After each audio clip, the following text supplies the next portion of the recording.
Public Information Committee on Friday, October 23rd, 2020. Before we begin, please be advised this meeting is being recorded. This call is Madam being Secretary, recorded. please call the roll. Thank you. I was turning on the recording. Sorry about that. Okay. Director Hernandez. Absent. Director Hill. Here. Present. Director Moylan. Absent. Vice Chair Sears. Here. Present. Chair Cochran. Here. Present. And President Parr. Present. Present. Thank you. You have a quorum, and on the line you also have Directors Frederick, Directors Frosville, Maston, and Cheerio. So we're still not a committee of the whole. You're not a committee of the whole. I will confirm staff on the line now. And Dennis Please. Mulligan. Present. Thank you. Joe Wire. Yes. Thank you. Ava Bauer-Furbish. Present. Present. Tim Manolius. Yes, I'm here. Thank you. Steve Miller. Present. Good morning. Thank you. Mona Babata. Present. Present. Jim Swindler. Present. Present. Kelly Hopper. Present. Present. And I believe Director Hernandez has joined us. Is that you, Director Hernandez? Good morning. Good morning. Good morning, Thank you, and Sabrina. welcome. That confirms staff on the line. Okay, thank you.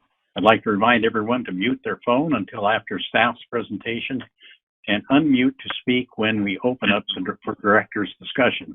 After staff's presentation, I will be asking for any comments and or questions on the item that's been presented. If there are questions, the Secretary will call on you accordingly. After the discussion portion, we will ask for any public comment. Each page of the meeting packet is numbered on the bottom right-hand corner for ease of following along. We will begin with item number 3 on the agenda, which is state update from the District's Legislative Advocate Platinum Advisor, LLC. The staff will begin on page 3 of your packet, and we will have Bo Beeler from Platinum Advisors and Steve Warlock on the line to present the report. Mr. Beeler, please begin your presentation. Thanks, Mr. Chairman. Hi, Bo Biller and Steve Wallach's on the line. We're Platinum Advisors. First time we've addressed by way of the phone, but glad to be here through the airwaves. So we'll give you a report from the Sacramento front. I suppose the short version is that it's been, well, let's just call it a bizarre year. But I'll lay out a few of the things that occurred because it's been a while since we've had a chance to meet in person, or in this case over the phone. I don't want to go too far back, but to give you kind of a situational take on how it was like in Sacramento this year. When March came about, things dramatically changed. There were some starts and fits as to how the legislature would deal with the pandemic. The Senate came out early and said that they would want a reduction in the bill loads and focus basically on 3 fronts. Either the COVID response directly, wildfire response, which at the time seemed imminent but was not in play just yet, and then something related to the budget. So those 3 items the Senate took, I would say, relatively seriously and slimmed down their bill loads pretty dramatically. The Assembly, not so much. I could tell stories about some of the goofy bills that ended up getting through that had absolutely nothing to do with anything related to those 3 topics, but I'll just suffice it to say it was a very different year, quantity-wise, as far as the legislature went. I will say, speaking for myself, and I'm guessing for Steve as well, I think I've been into the Capitol to work on committees in person a total of 3 times. You may remember the days when we came to Sacramento and had a legislative day and roamed the halls. That doesn't exist and hasn't for quite a while. In fact, most of the doors are locked. You can't even go into Republican leader Grove's office anymore and get some of the great candies she has. She's got the peanut M&Ms and all that. I'm not even sure how you would get them. You'd probably have to put a plastic glove on or something, but that's not even a choice because the door's locked. So in order to go to the Capitol now and present when there's a hearing, which you're testifying on, You actually go to the balcony, to the gallery in either house, and stand up behind a plexiglass barrier and make your presentation if you're there in time to get a seat, which is properly socially distanced. If you're not there in time for that, you get to go to one of the committee rooms where you talk to a television camera. And if you can't get in there, you get to stand outside the Capitol.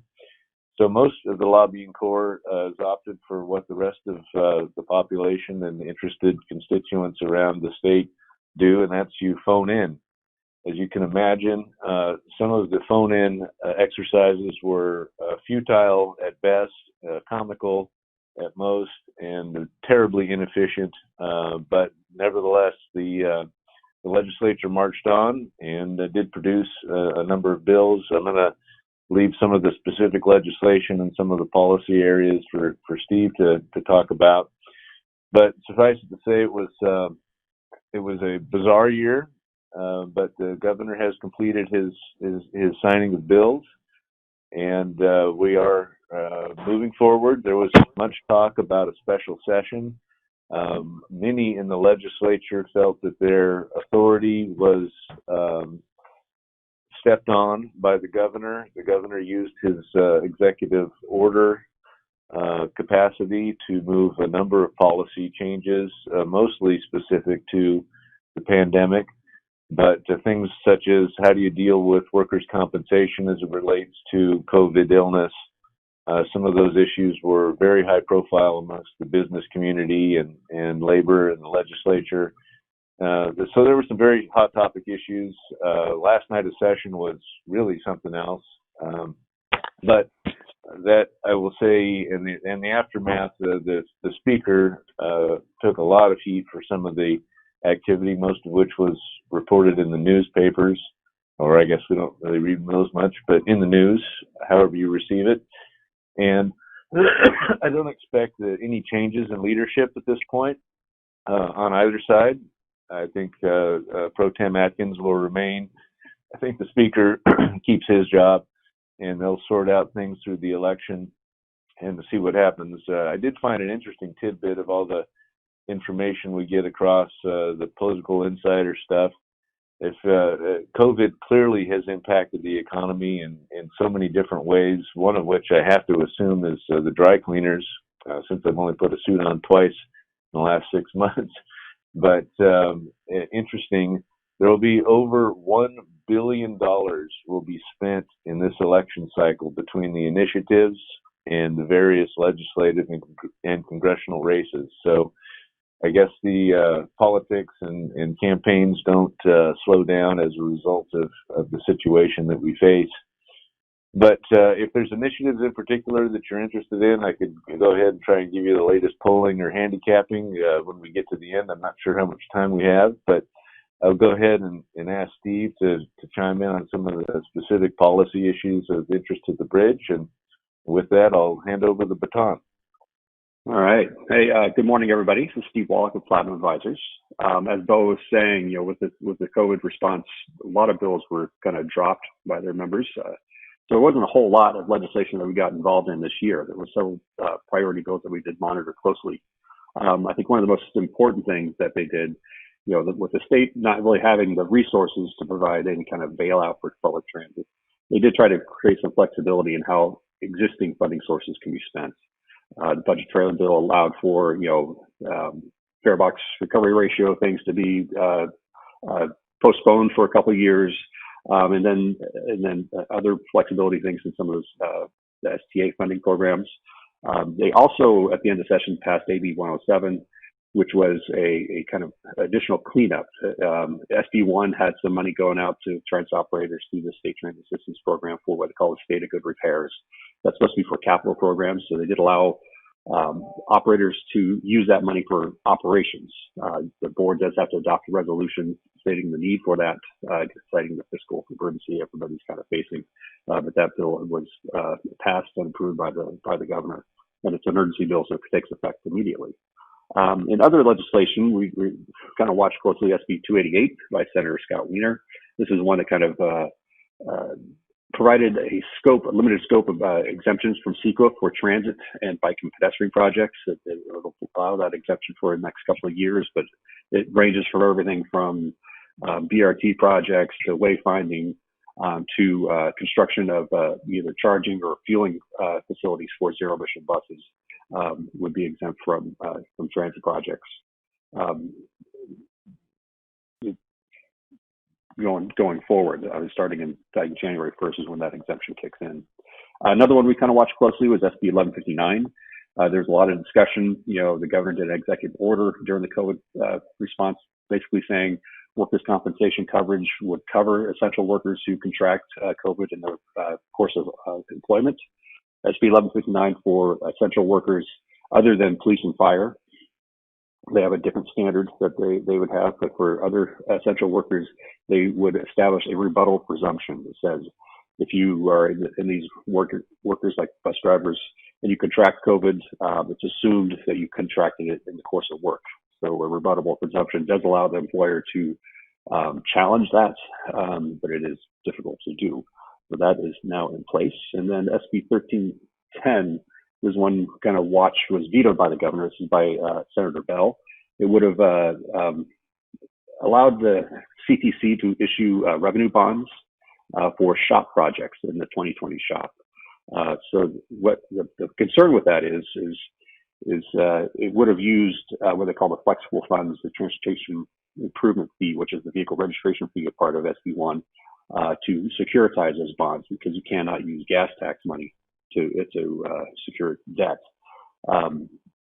With that, it would have eliminated the ability for the local partnership program, which both has a formula allocation and a competitive process to use that money for transit or bike and pedestrian projects. So the governor did veto it. He vetoed it based on the pay-as-you-go principle. The SB1 was supposed to be as a pay-as-you-go, and the concern was issuing this debt would basically be paying for some maintenance projects now that you would not be able to use in the future years because you're paying off that debt. And particularly some of these maintenance projects, may only last 10, 20 years when you have a 30-year time frame on paying for it. So that was also vetoed. And as we said before, it's like going into what we see on the horizon for issues coming up next year.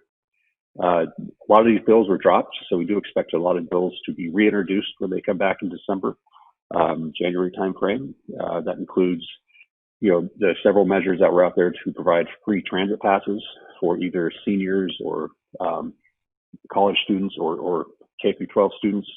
Will probably be back out there, and this is being discussed in other areas as well for providing free transit. The Seamless Bay Area proposal, the MTC has started a blue ribbon task force on this issue of kind of better regional coordination of public transit and how that's going to work. We do expect SMU to reintroduce some version of that. What direction it takes, we don't know yet, but I think they're trying to work at the regional level to craft a plan that everybody will like, or at least will work it out during the legislative process. And then there was also SMU had AB 2995 that was also dropped. This is a bill that kind of changed how ferry service should be governed. It was mainly focused on on WETA. Didn't directly include the Golden Gate service, but there was some language in there that did raise some concerns about who controls ferry operations within the Bay Area. So there might be some creep in that bill that may affect Golden Gate. Don't know yet if he plans on reintroducing that bill next year or not. In addition on the future, the governor has recently issued a series of executive orders on climate change. The one that got the most discussion was requiring by 2035 that only zero emission vehicles like light duty vehicles would be sold by 2035. And then focusing on accelerating, the heavy duty sector, both freight and public transit. Public transit already has the requirements to transition to zero emission under the CARB's Innovative Clean Transit rule. But with that, there are also directions to CalSTA and Caltrans to kind of re-examine how they're spending money.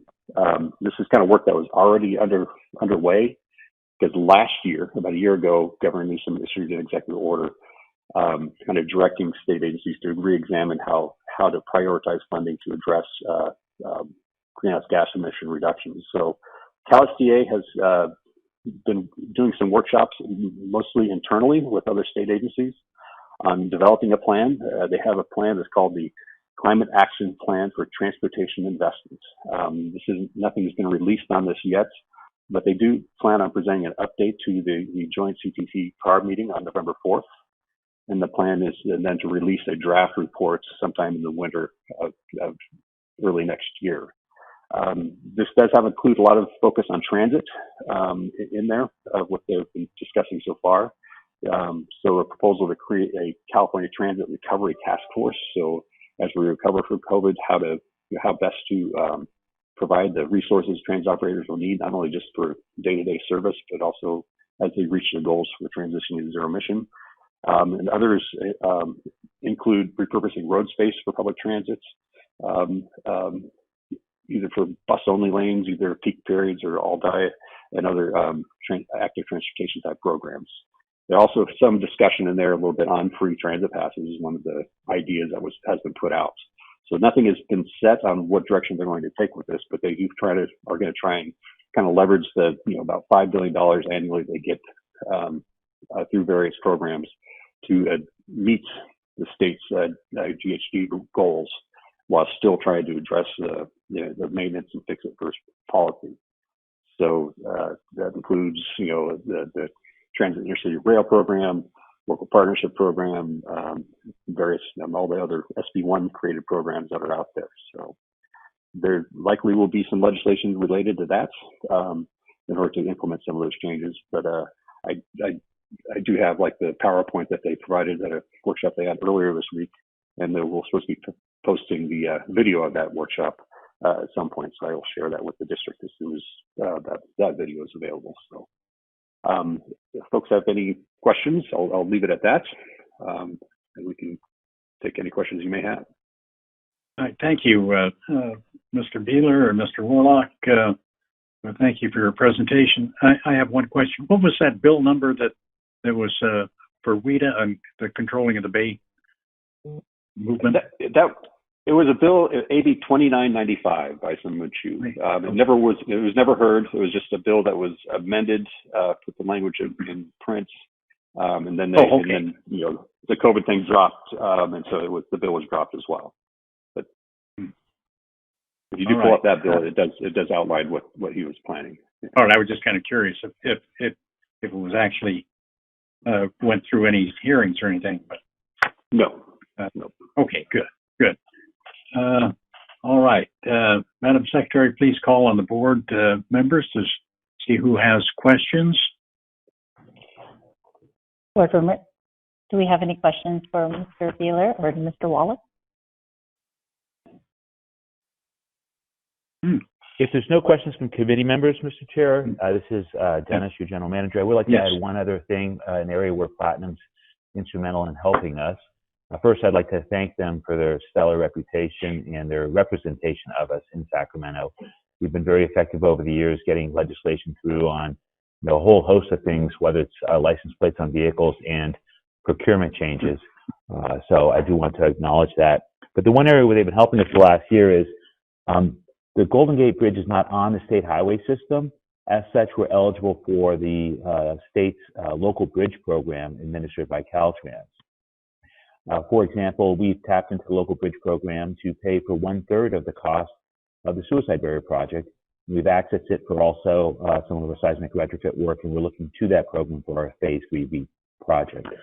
The district with Platinum has been meeting with various folks prior to the pandemic. In fact, the week before they closed the Capitol, we were in the Capitol. But I do want to acknowledge their efforts there.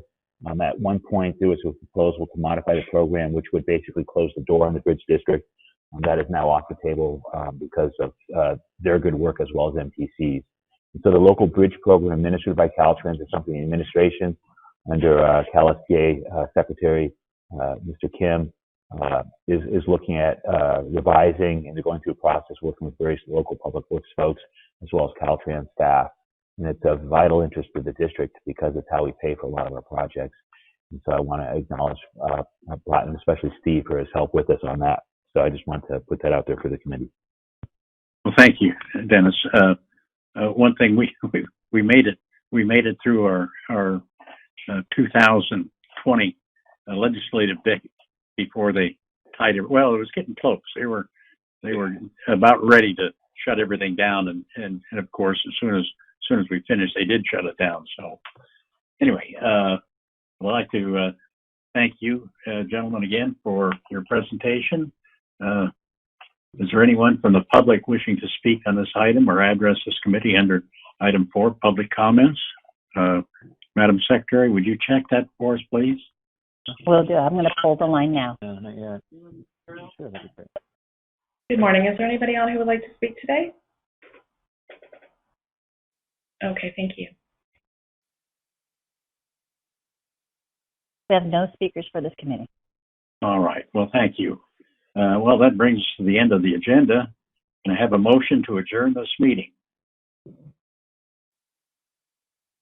Or maybe we're not going to adjourn it. You are a committee of the whole now. Somebody, we're committee of the whole. So anyway. So I'll moved. move to adjourn the meeting. Secretary. That's right. Okay. Yeah, Do we have a second yeah. to now? I move to end the meeting. All in favor say aye. Aye. Aye. Anyone opposed? Thank you, colleagues. That concludes the meeting of the Government Affairs and Public Information Committee. The time is 9:22.